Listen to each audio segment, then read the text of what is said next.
Mali has turned to Russia for not money but for military support needed to combat threats. We buy, they sell to us. But when we wanted to buy from the Europeans and Americans, they told us that they would not sell to us. So you want us to fight against Al Qaeda, Islamic State with sticks? And suddenly, in Ukraine, you now have realized that they need weapons to fight and made a way for that. So I think that when we make this kind of comparison, we must say no. So guys, welcome back to the WSXM channel. I don't know, my name is Teflon. So the Mali foreign minister Abdoulaye Diop was in Brussels and he gave a speech and he was representing the Sahel countries, which is Mali, Niger, and Burkina Faso, in this speech in Brussels. And he speak and he called out the American government, the European government, the African Union, the European Union, ECOWAS, and he laid out what the Sahel countries are all about and what the AES is. And it's a brilliant, well thought out speech, well laid out speech. It's self-explanatory, so I won't do any follow up. But just let me know what you think about it in the comment section. Watch it in its entirety. I guarantee you're gonna get a more deeper understanding of the Sahel countries and their leaders, what their next step is. Take a listen. Boom. Our countries have been fighting insecurity for almost 10 years. They killed our people by hundreds, by thousands. The situation in the region was dire, with the United Nations present, but not fully feeling the impact. Africa delegated its responsibility to the United Nations, which has institutional limitations to help us. But they didn't come true.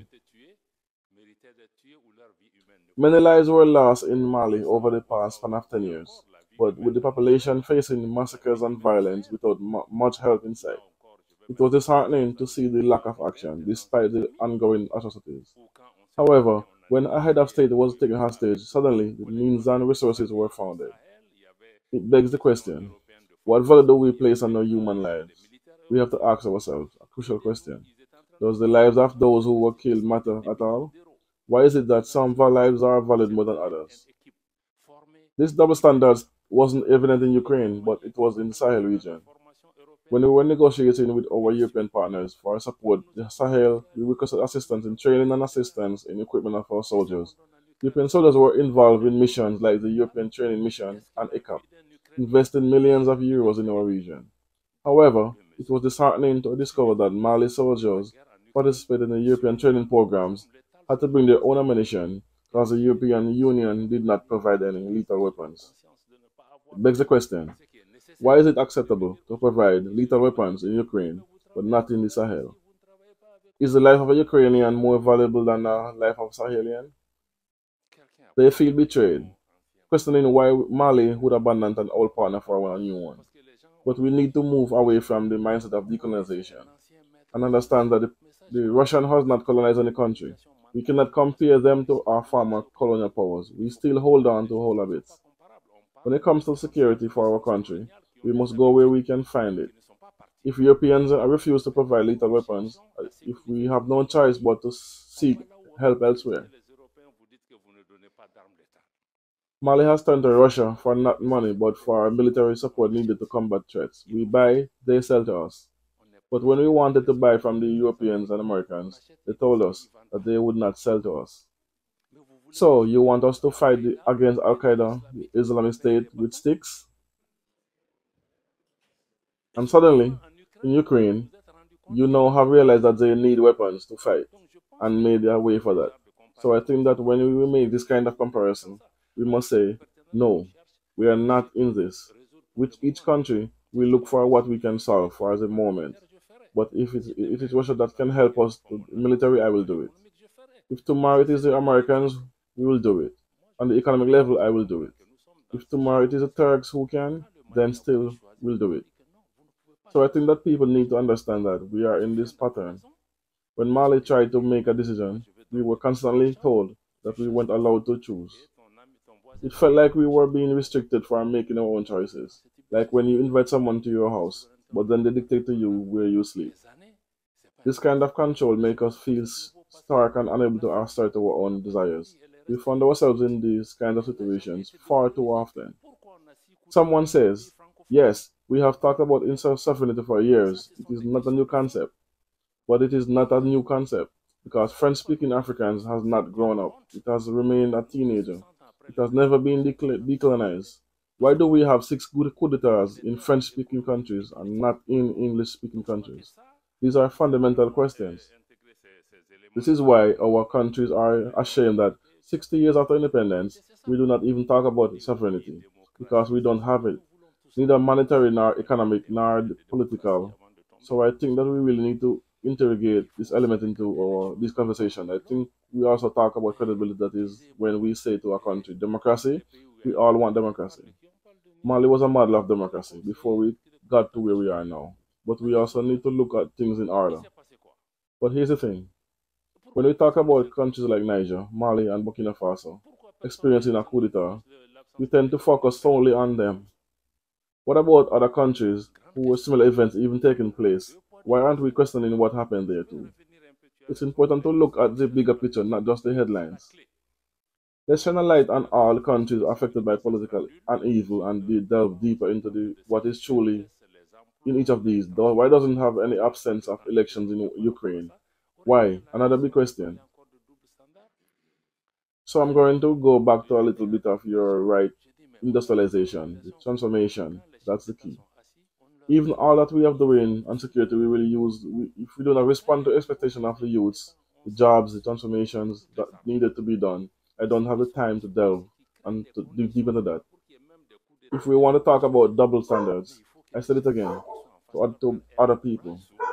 I said, but we have organizations where, when the heads of state are sitting, we don't tell them anything. They do whatever they want. But when there are a new coup d'etat, they fight it with all their weapons. But those who are there often create conditions for coup d'etat and troubles to happen. Sometimes the leaders in power ignore the concerns of the people until a crisis arises, forcing them to pay attention. These crises can range from military coups to more subtle institutional power grabs. Regardless of the method used, the end result is the same: a breakdown in government and disruption in society. It is important to recognize these warning signs and address them before they escalate into larger conflicts. It all comes down to being aware and proactive in ensuring stability and progress for all. So we need to have the courage to look at these issues. And I think we also need to listen to the youths. Africa is undergoing significant changes, and as leaders, we may not fully grasp the speed at which our youth are transforming. Some may see them as a ticking time bomb, but in reality, that bomb has already exploded. The evidence is all around us. If we neglect our youths, they will turn against us. We see this in the rise of terrorist groups and in the overthrow of presidents, both led by young people. The migration routes, they are the young people. I don't think that the young people are a problem for tomorrow. They are already involved, and we are going to suffer the consequences a little bit everywhere. And also the ECOWAS A is opposition. I think it's a creation. I even think it's a creation of some of the ECOWAS leaders. When we established the Alliance of the States and assigned the Charter on September 16, 2023, the- we expressed our commitment to the Charter of the United Nations, the Constitution of the African Union, and the ECOWAS Treaty. However, in the two ECOWAS summits that followed, there was a rejection of this new organization. It was suggested that these countries were attempting to disrupt integration and were not fully committed. This created unnecessary, uneasy tension and division, and those who were truly with us to break away from integration would not allow us to mention ECOWAS. We were just going to take our turn. So I think it's something that has to be done, and that has brought us to where we are today. The sanctions too, we have to go back to them. I think someone mentioned it here. Why didn't the sanctions work? It didn't work because the objective of the hard sanctions that we saw, the closure of borders, banks, etc., and the deprivation of private properties, the objective was the bringing down the new regime by making the population a human shield. In that the population would go down the street. I know heads of state who said at the summit that if you put a sanction like we did in Niger, I will give you 2 weeks maximum. They will collapse. That didn't work. So I think that sense sanctions that didn't work. We can say organization. We need commitment. We can be excluded from organization, but that doesn't mean we shouldn't talk about it.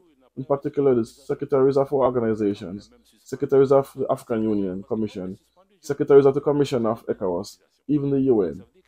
The UN is not some mysterious organization hidden from view. I've actually been there myself. The president of the United Nations Commission has hesitated to visit Mali, claiming hadn't have been granted permission. But when countries like Mali was suspended, Secretary steps in deal with it. And when we were suspended, we are still expected to pay our contributions.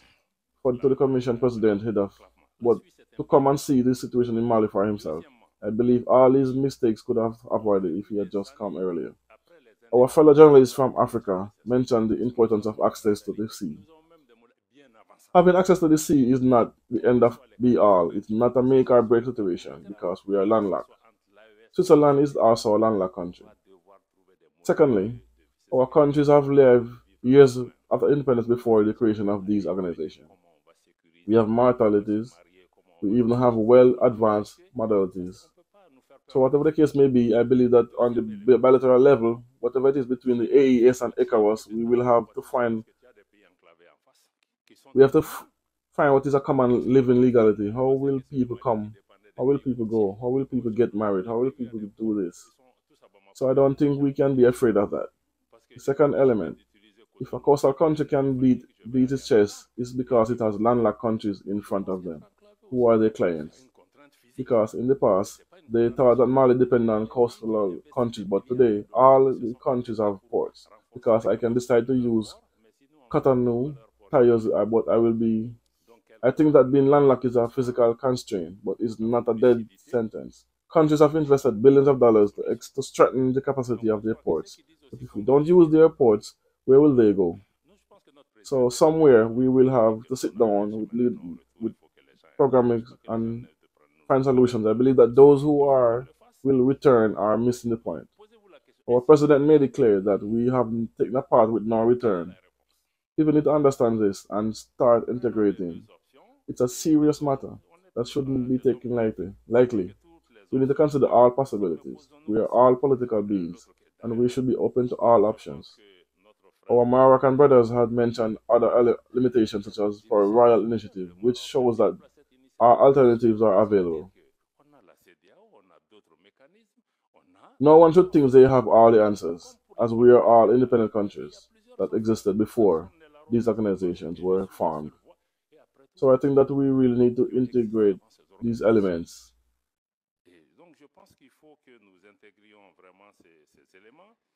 Madam Journalist in the back, I think that I may not be able to answer question because of who is speaking on behalf of civil society. He has certainly taken up a good part of this argument, but often we can just ask, where were you when the Malians were dying by the hundreds, by the thousands in Timbuktu, in Kahou, in Kigal, and in the region of Mompi?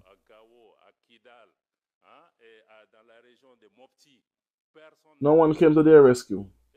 Where were you wondering where these people were, how these people were dying? Did this big organization take care of them? So I think that we are really going through difficulties. No one has said that we want to set up military dictatorship, etc. But we have said that we are building a state, creating conditions for returning to peace, a full and secure constitutional order. But we are also in an extremely tense geopolitical concept that we are forced are working every day to create the problems in our country, including by using the press, civil society. Daily, Mali is dismantling attempts to destabilize us. This is daily, and I'm not making this up.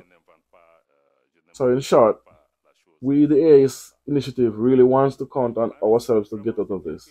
This doesn't mean that we don't need others or we don't want a farm partnership. No, it's just that we just need to shift away from the old mentality that we are helpless without the support of colonial powers or anyone else. We have to recognize our own value and stop believing the narrative that we are inherently poor and powerless. Those who tell us we are poor never truly leave, even if we try to push them away. It's time for us to change our perspective on ourselves and realize that our true potential, while we may not have everything we need, there is always room for change and innovation. By rethinking our approach and transforming certain aspects of our lives, we have the potential to create value, and not only for ourselves, but for others as well. It may not be easy, in fact, it will be quite challenging. But if we are willing to put in the effort and the work and take control of our own destiny, the rewards will be worth it. It is important to acknowledge that there are external forces at play. including an economic war against our countries. However, this should not deter us from pursuing our goals and striving for success. Every day presents new challenges, but it is up to us to overcome them and carve out our own path towards prosperity. Well, I'll also bet that it's up to us. So you see, success of AES and the success of it in Africa is up to us. So I don't make promises that it will succeed or not. It's up to us. It's up to us. If we decide that we have to unite, we have to wake up, we have to tighten our belts, well, it will succeed. But if we think that it's Paris, Washington, or Brussels that will decide our fate,